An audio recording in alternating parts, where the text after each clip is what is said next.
Hey, what's going on, guys? Welcome back to another episode. Today we're going to take an early look at the Air Jordan Retro 13 Wheat. Now, this shoe first came out in 2004, and since then has not retroed. This would be the first time this colorway has retro since its initial release, and I know a lot of older sneakerheads and sneaker fans are definitely excited for it. However, I feel like this generation's sneaker fans or sneakerheads are definitely not interested in this shoe at all. I was actually able to pick up this shoe under retail at StockX, and this is weeks before its actual release day. I was actually shocked because I think this is a great colorway for the fall. I was actually shocked to see that the resale price was under retail. And so that's why I went ahead and bought it. One, because I definitely wanted this shoe, and two, because I wanted to give you guys a look at the shoe up close and hopefully help you guys make a decision on whether or not you guys are going to be buying this shoe on release day. To me, this is an overall great colorway. I know a lot of people aren't big fans of the Air Jordan 13, but to me, it's definitely one of the cooler looking Jordans in my opinion. Obviously, it's a very basketball-y looking shoe, but I think it's one that has a lot of cool features to it. But yeah, I was shocked to see it under retail, but definitely excited to have this shoe. I remember back in 2004 seeing the shoe a lot on feet.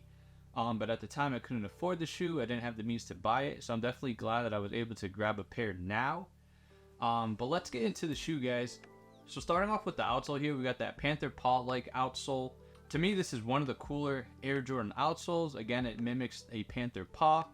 You got your white herringbone traction in white. You got your obvious hits of wheat, and then you got your carbon fiber shank plate in the center.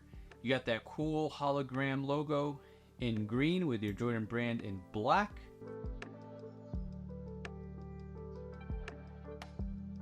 As we continue on to the midsole, again, more of that panther paw design. You got your pods in white here in this nice rubber material, and then you got your Durabuck or Nubuck material as we continue on the upper in that wheat colorway. And the quality on this material isn't the greatest. I would probably say it's the same as every other Air Jordan Retro release that we see that has this Nubuck material. Jordan Brand tends to stick to this material on most Jordan 13s. Very rarely does Jordan Brand ever switch up the Nubuck on the Jordan 13. But when they do, honestly, to me, it just doesn't look that good. As we continue on to the toe box here, we have this nice, soft, tumbled leather. Real soft to the touch. Quality on this leather is actually pretty good in my opinion.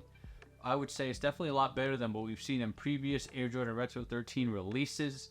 I know the last couple of years, a lot of the Jordan 13s that they had released had this very stiff and hard leather, which was very uncomfortable as well. But a lot of the Jordan 13s, I think this year definitely had that nice quality tumbled leather. If you guys own the previous Playoff 13s that released earlier this year, I would say that the quality of this leather is pretty similar, if not identical, to that pair. As we continue on to the midsole panel here, we got this dot embroidered midsole panel in this white tumbled leather.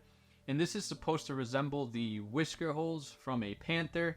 I've also heard people mention that it's supposed to pay homage to Jordan's love for golf. And although there isn't 18 holes here, I've heard that being part of one of the reasons why it has that dot embroidered on the mid panel as well. If you guys have more info on that, let me know in the comment box below. I'd definitely be interested to learn something more about this shoe. As we continue on to the back panel here, we have more of that wheat colored Nubuck material, real nice.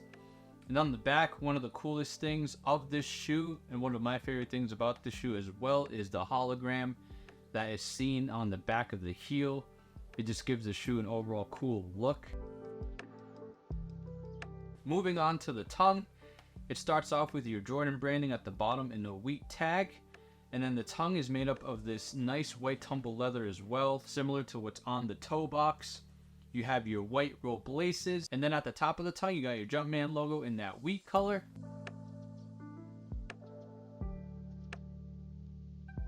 The only thing I would say that I did not like about the shoe is the box that it came in. So it comes in this white Jordan box here, and then it has the Jumpman logo in the center in this wheat color. I guess it's cool to a certain point because they're trying to use the colorway of the shoe to the box. But to me, it would have been cool to see the old box that it came in, which I believe was the one that had Michael Jordan's face on it, which was like the early 2000 Jordan releases. That would have been cool to see, in my opinion. But instead they gave us this box. I'm not that mad about it, but I would have liked to have seen the older box instead of this plain white box with the weak Jumpman.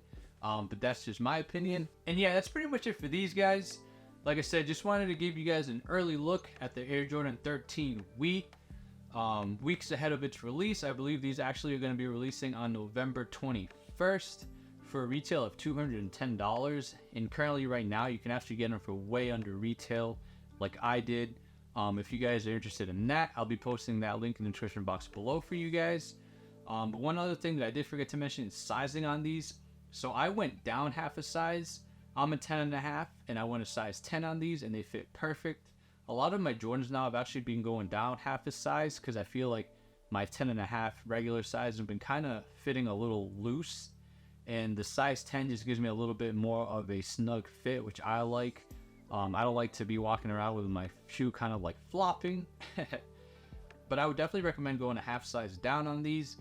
Just because they are a little bit more of a bulky, clunkier shoe. So whatever your regular size is, go down half a size. But if you do have a wider foot, you might want to stay to your true size. And yeah, that's pretty much it for these guys. Let me know what you guys think of the shoe overall.